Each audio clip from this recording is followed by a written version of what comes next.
नगर निकाय चुनाव के लिए नामांकन प्रक्रिया आज से शुरू हो गई है। बहादुरगढ़ नगर परिषद में 31 वार्डों और अध्यक्ष पद के लिए चुनाव होना है। लघु सचिवालय में नॉमिनेशन फॉर्म मुफ्त मिल रहे हैं।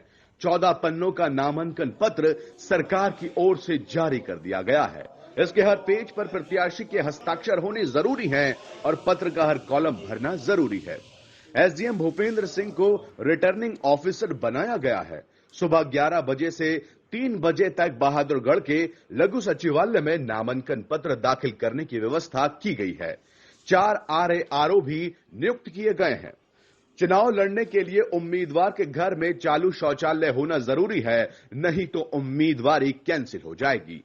4 जून तक नामांकन प्रक्रिया चलेगी। उम्मीदवारों को सहकारी बैंक, बिजली विभाग और नगर परिषद की एनओसी लेना जरूरी है। अध्यक्ष पद के लिए 3000 रुपए की जमानत राशि भी जमा करवानी जरूरी है। इस बार प्रधान पद का उम्मीदवार चुनाव प्रचार के लिए 16 लाख रुपए खर्च कर सकता है, लेकिन चुनाव होने के 1 महीने के अंदर उसे खर्च की गई पाई का हिसाब देना होगा।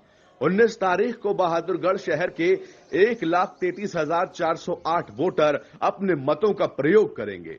22 जून को काउंटिंग होगी और नगर परिषद की चेयरपर्सन चुनी जाएगी। बहादुरगढ़ नगर परिषद के 2022 के चुनाव घोषित हो चुके हैं 23 मई को। इसका शेड्यूल इस प्रकार से है कि 30 मई से लेकर 4 जून तक नामांकन पत्र प्राप्त किए जाएंगे एसडीएम कार्यालय परिसर। सभी दिनों में से एक दिन छोड़ के, यानी कि 2 जून को छोड़ के बाकी दिन नामांकन पत्र प्राप्त किए जाएंगे। 2 जून को सरकारी छुट्टी है, इसलिए उस दिन नामांकन पत्र प्राप्त नहीं किए जाएंगे। नामांकन पत्र प्राप्त करने का समय रहेगा 11 बजे सुबह से लेकर 3 बजे दोपहर तक। इसके अतिरिक्त 5 कमरे निर्धारित किए गए हैं जहां पर नॉमिनेशन फॉर्म एक्सेप्ट किए जाएंगे। अध्यक्ष पद के लिए कमरा नंबर 2 एसडीएम ऑफिस में, यानी कि एसडीएम कोर्ट। वार्ड नंबर 1 से लेकर 8 तक के सदस्यों के लिए नॉमिनेशन फॉर्म के लिए कमरा नंबर 13 एसडीएम कार्यालय परिसर में ही। वार्ड नंबर 9 से 16 के लिए कमरा नंबर 15, वार्ड नंबर 17 से 24 के लिए कमरा नंबर 5 और वार्ड नंबर 25 से 31 के मेंबर्स के लिए कमरा नंबर 14। नॉमिनेशन फॉर्म भरने के लिए जो मुख्य बातें ध्यान में रखने योग्य हैं वो ये हैं कि नॉमिनेशन फॉर्म का कोई भी कॉलम खाली ना छोड़ा जाए और नॉमिनेशन फॉर्म और एक्सपेंडिचर फॉर्म हेल्प डेस्क पर आप सभी को जो प्रिंटर्स करना चाहते हो उनको अवेलेबल मिलेगा।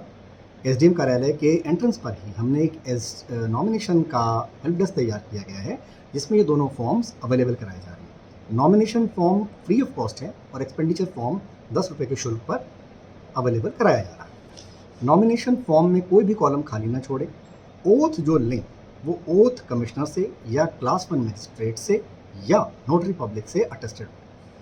जितने भी इम्पॉर्टेंट डॉक्यूमेंट्स उसके साथ अटैच होने हैं मैं आपको बता देता हूँ। मोस्ट इम्पॉर्टेंट एजुकेशनल क्वालिफिकेशन के certificates, NOC primary agriculture cooperative society से, डिस्ट्रिक्ट सेंट्रल कोऑपरेटिव बैंक से, district primary cooperative agricultural rural development bank से, इलेक्ट्रिसिटी ऑफिस से यानी कि UHBVN और म्यूनिसिपल काउंसिल से यानी कि प्रॉपर्टी टैक्स का एनओसी। ये तमाम एनओसीज आवश्यक होंगे। इनका डॉक्यूमेंट्री एविडेंस साथ में लगेगा। उनका एक डिक्लेरेशन भी लगेगा कंटेस्टेंट का कि उनके निवास स्थान पर एक फंक्शनल टॉयलेट है। इसके अतिरिक्त यदि नेशनल या स्टेट पार्टी से कैंडिडेट बिलोंग करता है तो उस संदर्भ में एक सर्टिफिकेट कॉम्पिटेंट अथॉरिटी से इशूड उसकी कॉपी लगेगी। इसके अतिरिक्त कैंडिडेट का address, mobile number, email ID के डिटेल्स देने होंगे। Pan number, email ID, pan card, income tax return, fixed assets, movable assets और 3 सिंबल्स की चॉइस, यानी कि 3 चुनाव चिन्ह का उनका जो चॉइस यानी कि 3 चुनाव चिन्ह का उनका जो चॉइस है वो उनको मेंशन करनी होगी। इसके अतिरिक्त सिक्योरिटी डिपॉजिट पे हम आपको बता दें कि प्रेजेंट पद के लिए यदि वो जनरल से कैंडिडेट है तो 3000 रुपये सिक्योरिटी फीस है। यदि मेंबर के लिए इलेक्शन लड़ना चाह रहे हैं तो जनरल कैटेगरी के लिए 2000 रुपये फीस है। यदि SC या वुमेन कैंडिडेट है तो प्रेजेंट पद के लिए 1500 रुपये और मेंबर पद के लिए 1000 रुपये सिक्योरिटी फीस है। एजुकेशनल क्वालिफिकेशन यदि प्रेसिडेंट पद के लिए कंटेस्टेंट है तो अनरिजर्व्ड कैटेगरी में 10वीं, फीमेल या SC कैंडिडेट 8वीं पास और SC भी हो और फीमेल भी हो तो 8वीं पास। एमसी के मेंबर पद के हेतु यदि अनरिजर्व कैटेगरी से हैं तो 10वीं पास, फीमेल या एससी कैंडिडेट है तो 8वीं पास, और फीमेल तथा एससी है तो 5वीं पास।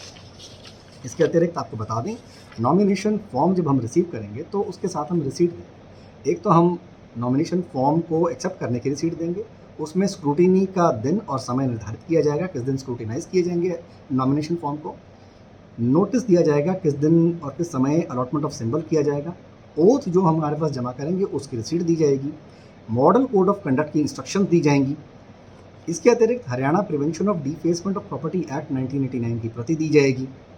ये सारी तमाम चीज़ें उनको, और अगर कोई डेफिशिएंसी उनके फॉर्म में तो वो भी उनको वहाँ पर उपलब्ध कराई जाएगी यदि उनके नॉमिनेशन फॉर्म में कोई कमी है। हमारा पूरा प्रयास रहेगा कि हर कंटेस्टेंट को हम हर लिहाज से हेल्प करें, उनको बताएं कि यदि उनके नॉमिनेशन फॉर्म में कोई भी कमी है तो हम उसको पॉइंट आउट करके उनको समय सीमा देकर और फिर वो दूर कर सकें अपनी उन कमियों को, उन डेफिशिएंसीज़ को, उसका समय निर्धारित करके नॉमिनेशन फॉर्म की रिसीट में ही मेंशन किया जाएगा।